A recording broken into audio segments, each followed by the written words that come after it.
Hello friends, कैसे हैं आप सब लोग। आशा करता हूँ अच्छे होंगे, बहुत ही बढ़िया होंगे। आपका एक बार फिर से स्वागत है आपकी अपनी पाठशाला वैष्णवी पाठशाला में। तो फ्रेंड्स, हिंदी की जो नेक्स्ट क्लास है वो हमारे सामने प्रस्तुत होने जा रही है, जिसमें हम शुद्ध शब्द को पढ़ रहे हैं और उसका अभ्यास कर रहे हैं। आपने अभी यूपी बीएड का एग्ज़ाम दिया होगा या फिर पेपर देखा होगा, तो इसमें उसमें आपने देखा होगा एक प्रश्न पूछा गया। कौन सा पूछा गया? उज्ज्वल। उज्ज्वल का आपको शुद्ध बताना था कि उज्ज्वल कौन सा शुद्ध लिखा हुआ है, और उज्ज्वल पर हमने फोकस भी किया था और बताया था कि ये शब्द बहुत ही इंपॉर्टेंट है, आपको ज़रूर पढ़ना चाहिए। तो देखिए फंस गया। तो इस प्रकार से आप ये मत सोचिए कि मैं ये जो सीरीज करा रहा हूँ ये बेकार है, ठीक है, इससे कुछ आने वाला नहीं है। बहुत ही इंपॉर्टेंट सीरीज है, और आने वाले जो भी एग्ज़ाम हैं आपके, वो चाहे हम पेट का एग्ज़ाम ले लें, एसएससी जीडी का एग्ज़ाम ले लें, सारे एग्ज़ाम में आपकी हिंदी इससे बाहर नहीं जाने वाली। आप इस चीज़ को अच्छे से गांठ बांध लीजिए। अगर आपने ये पूरी सीरीज का अध्ययन कर लिया और अगर इसके आपने नोट्स बना लिए तो समझ लो बहुत ही बढ़िया है। इससे बाहर आपको कहीं भी पढ़ने की आवश्यकता नहीं है। अब हमने देखा क्या कि जो एग्ज़ाम हुआ है अभी हाल ही में, जो एग्ज़ाम हुए हैं उसमें हमारे ये शब्द तो आ ही रहे हैं, साथ में जो हम आगे पढ़ाने जा रहे हैं और जिसको लेकर के मेरा पूरा प्लान है, वो सारे प्रश्न हूबहू छप रहे हैं। तो अगर आप पूरी सीरीज का अध्ययन करेंगे तो आपको ज़रूर से फ़ायदा होगा। इसलिए चैनल को सब्सक्राइब ज़रूर कर लीजिए। ऐसा ना हो कि आपको आगे जाकर के पछताना पड़े, ठीक है। हमारे चैनल का नाम वैष्णवी पाठशाला है, आप सर्च करके भी पा सकते हैं, और साथ में आप अगर वीडियो देख रहे हैं तो यहाँ से भी आप चैनल को सब्सक्राइब कर लीजिए, ताकि आने वाले समय में आपको जो भी मैं वीडियो डालूँ उसका नोटिफिकेशन मिल जाए, बस, ठीक है। चलो फिर स्टार्ट करते हैं अपनी ये वाली क्लास, और इसमें हम देखते हैं कि हमारे कौन कौन से शुद्ध शब्द हैं, उसका हम पहले उसका अध्ययन करेंगे, फिर इसके बाद उसका हम अभ्यास करेंगे। और ये हमारी तीसरी क्लास है, ठीक है, इस चीज़ को भी ध्यान रखना।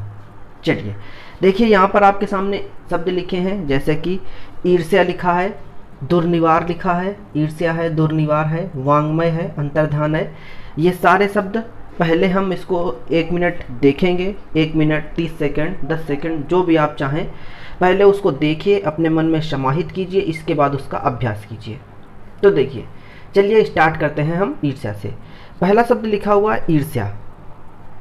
अब देखिए, बड़ी ई की मात्रा लगी है, अब सा कौन सा लगा है, या पर कौन सी मात्रा लगी है, इस सब चीज़ को आपको समझना पड़ेगा। ओके, पहले हम इसको देखेंगे, इसके बाद हम इसका अभ्यास करेंगे।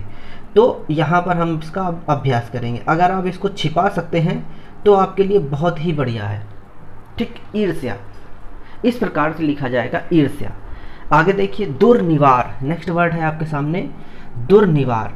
अब देखिए दुर, ठीक है, दुर्निवार, इस चीज़ को समझिए, दुर्निवार। वर्ड समझ में आया?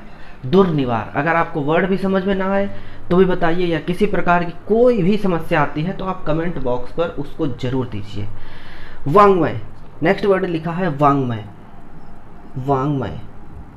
अब देखिए, ये वर्ड ऐसा है, अगर आपने इसको देखा नहीं है और एग्जाम में आ जाए तो आप इसको जरूर से जरूर गलती करके आएंगे, वांग्मय। नेक्स्ट वर्ड लिखा है अंतर्धान। हमने आपको बताया था कि ये अंतर्धान होता है, अंतर्ध्यान नहीं। ओके, तो इसको हम हूबहू लिखेंगे अंतर्धान, इसलिए उसको उसी प्रकार से पढ़िए भी, जैसा वर्ड लिखा है उसको हम पढ़ेंगे भी उसी प्रकार से। तो ये क्या लिखा है? अंतर्धान लिखा है, अंतर्धान।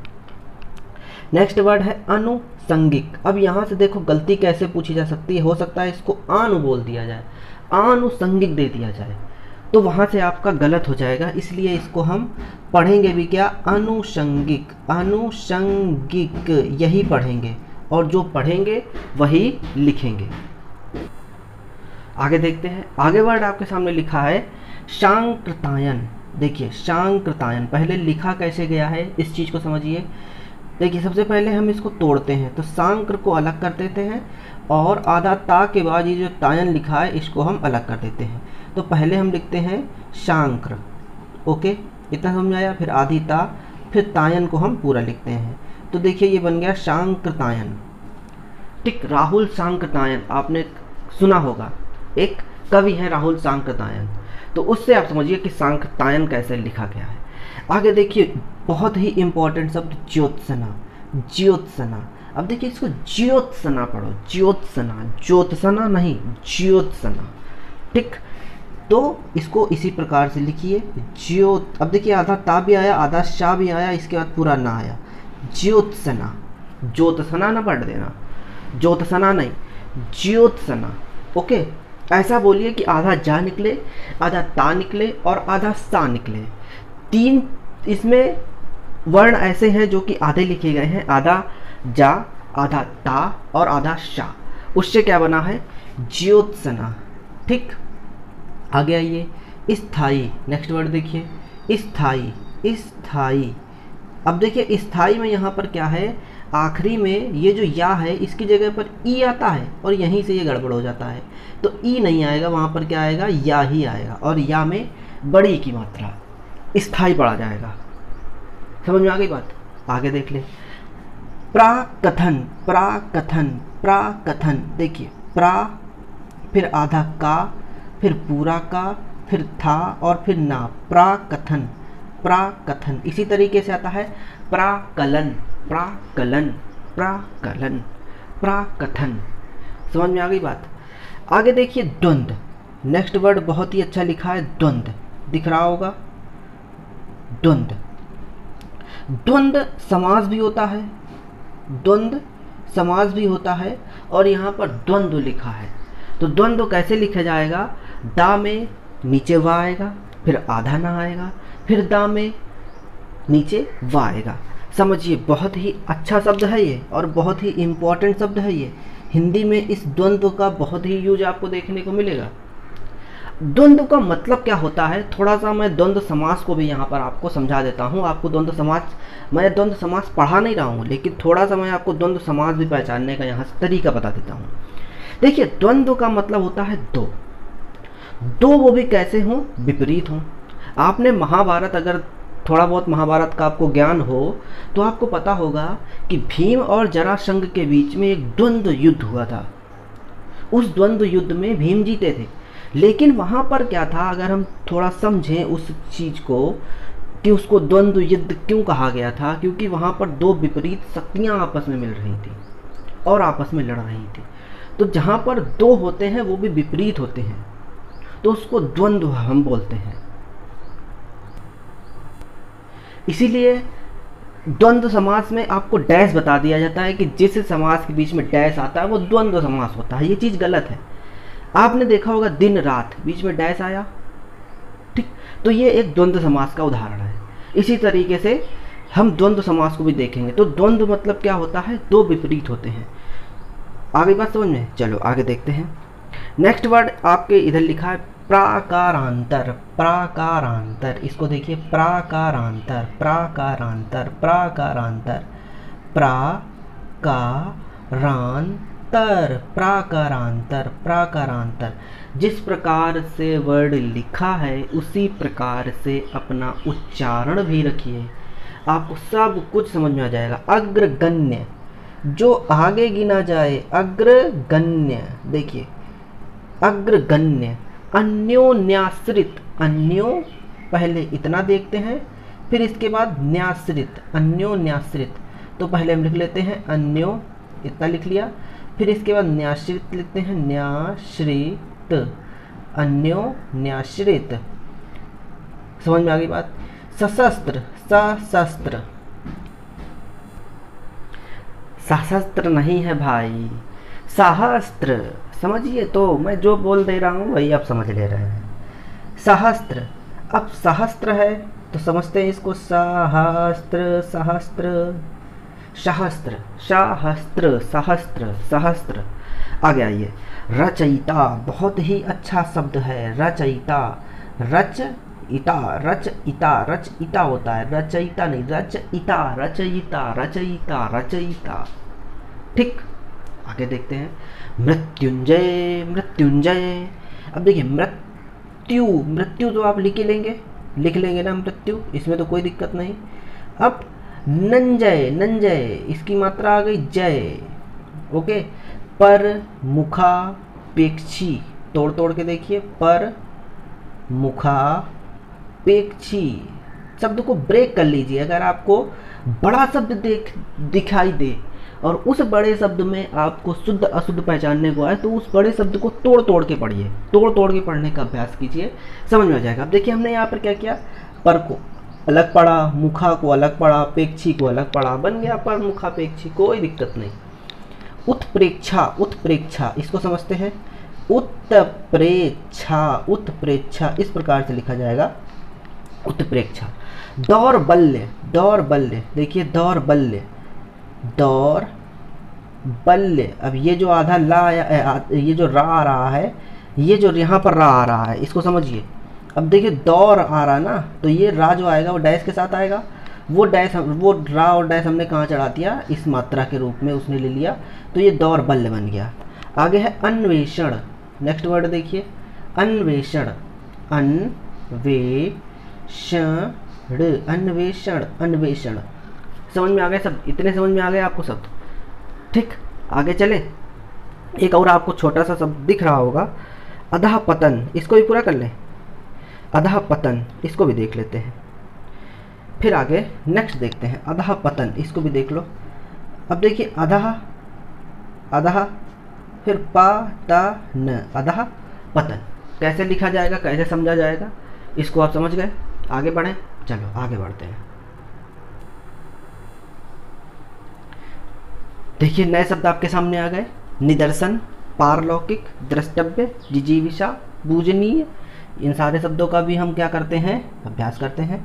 पहला वर्ड लिखा है निदर्शन, निदर्शन, ओके, निदर्शन, निदर्शन, ये शब्द आपका क्या बन गया, निदर्शन। समझ में आया, निदर्शन कैसे हो गया। आगे देखिए पारलौकिक, इसको भी तोड़ लेते हैं, पार, पार कर दिया हमने। इसके बाद लौकिक, अब लौकिक, लौकी लिखो उसी प्रकार से लौकिक, पार लौकिक। द्रष्टव्य, द्रष्टव्य, आधा वा आएगा, इसके बाद या आएगा। यहाँ पर देखिए ये शब्द गलत लिखा है, अगर आप देखें ये शब्द गलत है। क्यों गलत है, क्योंकि यहाँ पर देखिए उसका पेट जो है चीर दिया गया, तो ये बा बन गया, बा नहीं आएगा यहाँ पर क्या आएगा, वा आएगा। तो ये शब्द हमारा गलत है और ये शब्द हमारा सही है, द्रष्टव्य। आगे देखिए नेक्स्ट, जिजीविषा, बहुत ही इंपॉर्टेंट शब्द है, जिजी, छोटी ई के साथ बड़ी ई, जिजी, इसके बाद विषा, जिजी विषा। आगे बात समझ में। Oh no, that's is very very important word. कौन सा वर्ड, पूजनीय, पूजनीय, पूजनीय। यहाँ से गलती कहाँ पर होती है, पूजनीय लिख दिया जाता है, वो नहीं, पूजनीय, पूजनीय, पूजनीय, ये वर्ड ये होता है, पूजनीय। आगे देखिए परिपार्श्वीय, तो पहले हम परि लिखते हैं, फिर इसके बाद पार्श्वीय लिखते हैं, परिपार्श्वीय, परिपार्श्वीय। समझ में आ रहे सारे शब्द। ओ भगवान, कितना इंपॉर्टेंट शब्द लिखा है। संन्यास, इसको नहीं पढ़ा तो कुछ भी नहीं पढ़ा, संन्यास। आहा क्या मज़ा है। कवित्री, ऐसे शब्द बताओ मिल रहे हैं आपको, कहाँ मिलेंगे ये शब्द। कवित्री, देखिए कैसे लिखा गया है, या में छोटी की मात्रा, इसके बाद त्रा, त्रा में बड़ी की मात्रा, कवित्री। पहले इसको देख डालो, देख डालो मेरे भाई, इसके बाद इसको अभ्यास कर डालो।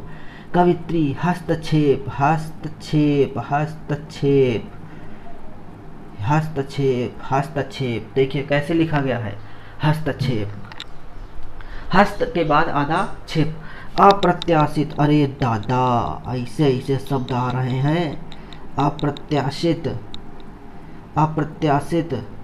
अगर आप पढ़ लिए हो तो हलवा समझो खा रहे हो, हलवा खा रहे हो। अप्रत्याशित, ऐसे ऐसे संपत्ति, संपत्ति, दंपत्ति, अरे भगवान, दंपत्ति, कैसे शब्द मिल रहे हैं आपको। दंपत्ति, दंपति होता है, पति होते हैं, ठीक है, पत्ती नहीं कर देना। संवत, संवत, संवत, संवत। समझ में आ गई बात। एक और देख लो, संश्लिष्ट, संश्लिष्ट, संश्लिष्ट, संश्लिष्ट, संश्लिष्ट, ओके, संश्लिष्ट। देख लिए, आगे बढ़ें। चलो आगे देख लेते हैं। प्रादुर्भाव, आगे आइए। प्रादुर्भाव वर्ड देखो, प्रादुर्भाव कैसे लिखा गया है? प्रादुर्भाव, प्रादुर्भाव। कुमुदिनी, कुमुदिनी, ये आ गया कुमुदिनी, दिनी दिनी दिनी दिनी। अंतर्धान, अबे अबे तो पढ़ के आयो। अंतर्धान, अंतर्धान पढ़ो, अंतर ध्यान नहीं, अंतर्धान। पूजनीय, अभी अभी देखे हो, पूजनीय, पूजनीय, देखो ये हरा रंग लगा है इसमें, पूजनीय। ज्ञानेंद्रियां, इसको देखिए, ज्ञानेंद्रियां, ज्ञानेंद्रियां, ज्ञानेंद्रियां। आगे देखिए ज्योत्सना, अभी अभी देखे हो तुम इसको, ज्योत्सना देखा है ना अभी अभी, ज्योत्सना। अगर एक बार अपने देख लिए हो और एक बार हाथ से लिख लिए हो तो फिर ये गलत नहीं होगा।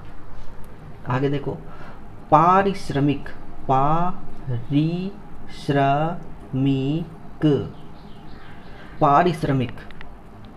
आगे देखो दिग्भ्रांत, दिग्भ्रांत, दिग्भ्रांत।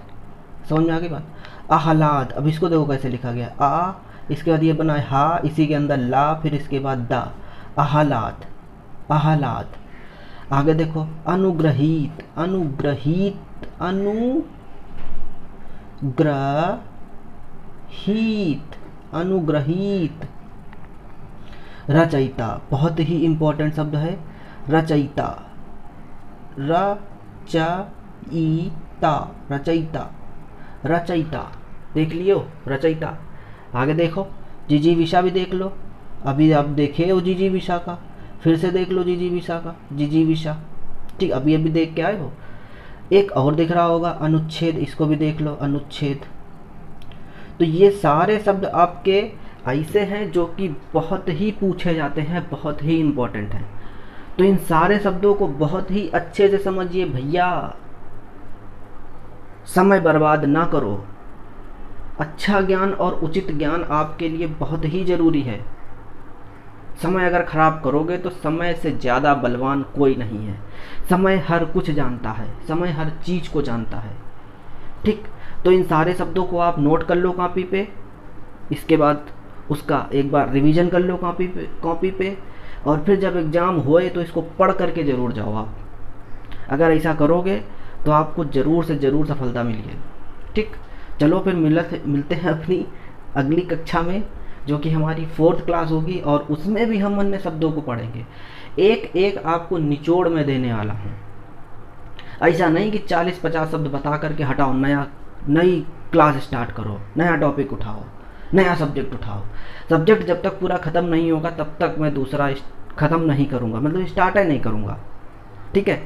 तो अगली क्लास में मिलते हैं, 4थी क्लास में। आप 4थी क्लास को भी देखिए और आनंद लीजिए, कॉपी पर नोट कीजिए और अच्छे से एग्ज़ाम पास कीजिए, ठीक। मिलते हैं, धन्यवाद।